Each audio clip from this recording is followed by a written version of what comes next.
What's up, everybody? Welcome to another episode of the Rideshare Hub. I'm your host, Greg Wave. I have a quick video for you guys today about airport drop-off and pickup.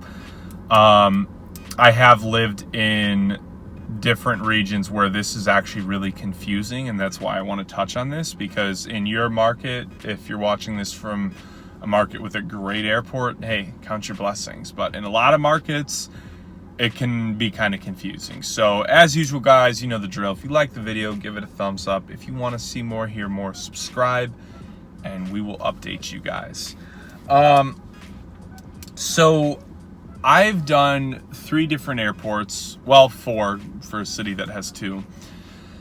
And most of the time, it's pretty straightforward, but a lot of times it's not, and a lot of times it does suck. So I did some driving in Charlotte, North Carolina, and that airport queue is rough because there is one terminal and all the pickups are down there. Not even just ride sharing. Cabs are down there, family and friends are down there, buses, it's just chaos. So, probably shouldn't share this with you guys, but I kind of already said it in another video, so I'm going to say it. In that market, what I did all the time if it was backed up is I would call them and ask them to meet me at the departures, which was the upstairs. And most of the time they would agree because it would save them like 30 minutes of time. It would save me like 30 minutes of time. It just made sense. And I did it for a while. I did eventually get a warning from a cop, and he said if I did it again, I'd get a ticket. I never did try again, so I don't know if he was like bluffing or not, but you know, whatever. I would say don't do that though. Let's go ahead and avoid that, okay? If you want to be sneaky like that, just know that you could get some consequences.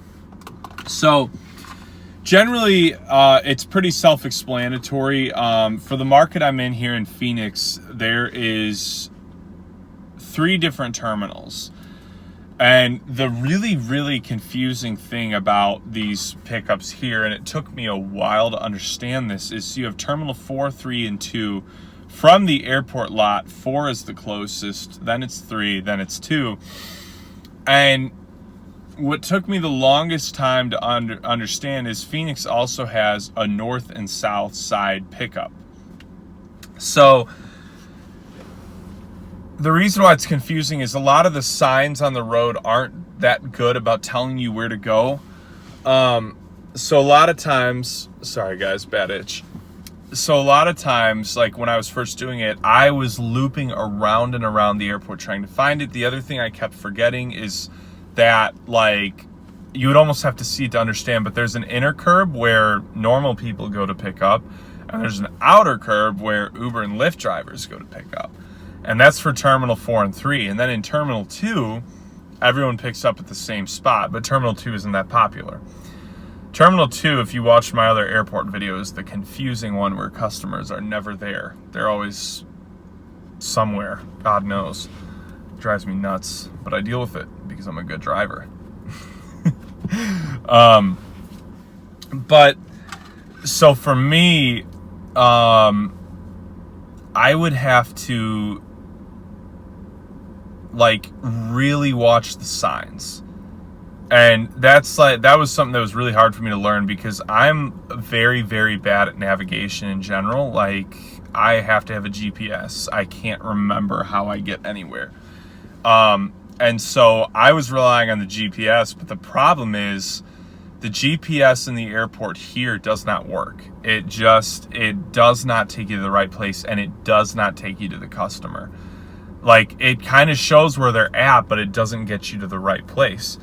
So, depending on your airport, I would say paying attention to the signs is going to be more important than anything. And really sticking to the right areas is going to be really important because now it's gotten really structured to that all the passengers are just waiting in a big huddle in one spot, the rideshare pickup zone, in that terminal, obviously. But then in Charlotte, for instance, it wasn't like that. It was just one terminal, everyone's there, complete chaos. You know, a lot of times you'd have to merge like 4 lanes over at the last second to get to the pickup. A lot of times then a cop's screaming at you, telling you to circle back around, and then you're worried about getting canceled on. So some things to make it easier. If you are in a market like Charlotte, what I was a lot of times doing is I was pretty ballsy where, yeah, I would try and cut over like 3 lanes at once. But honestly, the right thing to do is stay in the right lane and just call them and let them know it's backed up. They can see it. They're going to understand. And again, this business is about tips. You got to try and play towards that. You know, don't play towards your time. You're barely making the money for your time anyways. You know, it's like imagine a waitress that was more concerned about her hours than her tips. It just wouldn't make sense, right? I look at it as the same way. This business is about tips. You got to cater towards your tips, not your actual fares. So keep that in mind that, you know, it's generally just go the safer route. It's probably the right thing to do. Now, as far as drop-offs are a lot easier. I think drop-offs are a lot more self-explanatory because you don't have to do it in a special Lyft or Uber place. It's pretty much just like dropping off, you know, your mom or your dad if they're going for a flight. But I've said this in a lot of other videos. A big thing is going to be helping people with their luggage. Whether I'm picking up or dropping off, I always help them with their luggage. And I always tell them, like, hey, thanks for, you know, taking this ride with me. I hope you have a great rest of your day.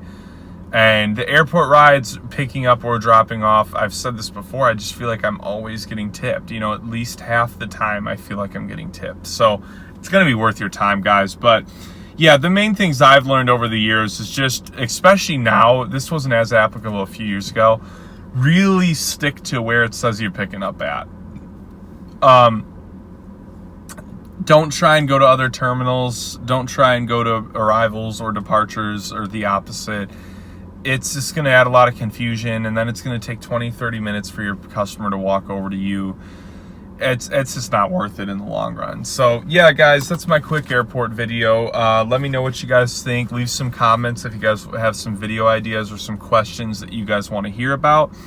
Give this video a like if you enjoyed it, and be sure to subscribe to get some more content. See you later, guys.